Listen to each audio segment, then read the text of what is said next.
Kampanye monologis Pemilu 2024. Kampanye monologis. Bismillahirrahmanirrahim. Assalamualaikum warahmatullahi wabarakatuh. Saya Tengku Muhammad Nur Hafiz, calon anggota DPD RI dari daerah pemilihan DKI Jakarta, nomor urut 23. Saya izin memperkenalkan diri. Saya lahir di Medan, Sumatera Utara, bulan Maret tahun 1972. Pendidikan terakhir saya sarjana strata 1 dari Institut Teknologi Indonesia pada tahun 1995. Kemudian saya anak kedua dari 4 bersaudara. Orang tua saya berprofesi sebagai pegawai negeri di BKKBN pada saat itu. Minat saya untuk maju pada DPD RI ini itu dimulai pada saat kebetulan saya aktif di berbagai organisasi kemasyarakatan. Kemudian saat ini saya ketua di pimpinan pusat kolektif Kosgoro 1957 dan menangani bidang koperasi, sehingga saya terlibat aktif pada pembangunan perekonomian rakyat. Kemudian 4 tahun terakhir ini saya bersama kawan-kawan juga, ada Pak Laras di sini, kita aktif karena COVID situasi pada saat itu, kita aktif membantu masyarakat dalam kesehatan dan pembangunan ekonomi mereka yang mandek karena COVID. Nah, atas dasar itulah pada bulan Desember tahun 2022 itu terfikir kenapa kita tidak meningkatkan peran kita ini di pemerintahan, di negara, sehingga kita terlibat dalam setiap kebijakan negara yang berkaitan langsung dengan kemasyarakatan. Itulah awal mula kita niat untuk maju sebagai calon anggota DPD RI, dan alhamdulillah selama setahun proses itu, verifikasi administrasi, verifikasi faktual kita lalui dengan mulus tanpa ada perbaikan berkat bantuan kawan-kawan semua. Niat kita juga untuk maju di DPD RI karena saya melihat masyarakat itu, kalau dulu kita lihat ini kan fraksi utusan daerah lah ya untuk DPD, jadi saya cenderung untuk adanya penguatan lembaga. Karena kita melihat DPD RI ini tidak populer dan tidak signifikan perannya dalam pembangunan negara.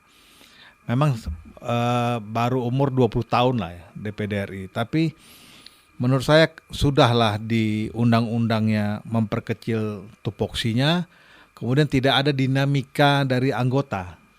Sehingga tidak terlihat perannya di masyarakat. Saya kasih contoh pada saat kejadian Rempang kemarin itu. Saya tidak mendengar ada anggota DPD yang berteriak masalah itu.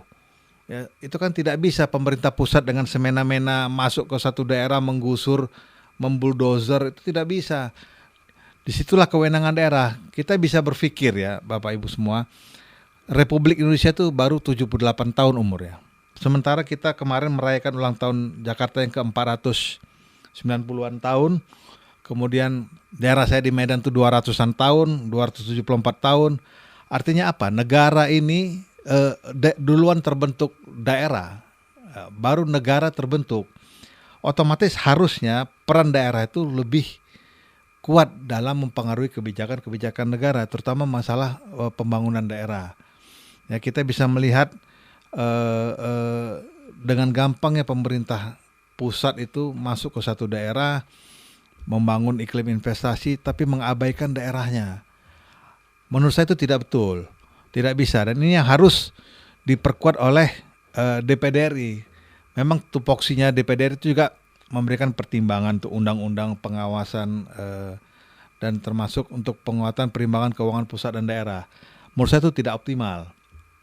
Memang awalnya itu terbentuk karena pada saat Ibu Mega, kalau nggak salah saya presiden itu, kalau kewenangan DPD terlalu kuat bisa mengurangi sedikit eksistensi negara kesatuan. Saya kira tidak. Ya, itu kan daerah kuat otomatis negaranya akan kuat. Kita bukan negara kesatuan Republik Indonesia sudah final. Kita tidak bisa lagi mengganggu-gugat itu. Hanya tinggal kewenangan daerah ini yang harus karena duluan daerah daripada negara terbentuk. Sehingga harus ada signifikan daerah itu untuk posisi tawar ke pusat itu harus lebih kuat. Menurut saya seperti itu. Dan itulah niat kami untuk maju ke DPD RI itu, menggalang dengan kekuatan kawan-kawan semua, baik yang ada di organisasi kita, kawan-kawan yang sepaham nanti di DPD RI, baik dari Aceh sampai Papua, untuk kita membuat tugas pokok dan fungsi DPD RI untuk lebih besar kewenangannya. bukan hanya sekedar menjalankan tugas-tugas rutin. Kemudian kita juga harus bisa mengevaluasi perda-perda yang tabrakan dengan kebijakan pusat. Saya kira itulah yang akan kita lakukan di DPD nanti. Kalau mentok, karena mungkin DPR juga tidak mau kewenangan DPD terlalu besar. Tapi dengan organisasi yang kami jalani selama ini, kami juga banyak kawan-kawan juga yang di DPR RI, kita bisa bersinergi sehingga menciptakan keadilan ke masyarakat, kemakmuran bagi seluruh rakyat Indonesia yang kita cita-citakan. Kalau di luar negeri mungkin namanya senator ya, DPD RI itu senator di luar negeri dan itu majelis tinggi dan itu punya hak veto terhadap kebijakan-kebijakan negara. Kita nggak usah lah sampai ke sana. Hanya pengen perannya itu lebih baik dan posisi tawar ke pemerintah pusat itu lebih tinggi. Karena kami inilah yang mewakili daerah provinsi ini yang mengetahui bagaimana di daerah, di lapangan. Kita nggak usah bicara jauh-jauh di Papua, di Sulawesi, segala macam. Di Jakarta sendiri, itu ada kawasan-kawasan kumuh yang susah makan, Pak. Kita datangin, kita kasih nasi kotak pada saat bulan puasa itu, menangis ibu ini. Ya, kita dengan Pak Agung Laksono pada saat itu ya. Artinya masalah ini ada di semua daerah. Pembangunan itu tidak merata. Kalau dulu kita lihat trilogi pembangunannya Pak Harto ya, pemerataan pertumbuhan setinggi-tingginya baru pemerataan. Mungkin pemerataan ini yang harus sudah mulai kita mulai. 70% uang beredar di Jakarta. Betul, mungkin Pak Jokowi memindahkan ibu kota ya untuk pemerataan, tapi apakah itu jawabannya kita juga belum tahu. Jakarta ini jadi apa nanti? Kalau memang seperti Singapura trading house saja bisnis, ya mungkin tetap juga orang akan lari ke Jakarta. Demikian profil saya secara singkat saya sampaikan. Mohon kepada Bapak Ibu semua yang setuju dan sepaham dengan apa yang akan kita lakukan, dengan memohon ridho Allah Subhanahu wa taala, restu kedua orang tua, kemudian dukungan daripada keluarga, sahabat dan kerabat semua.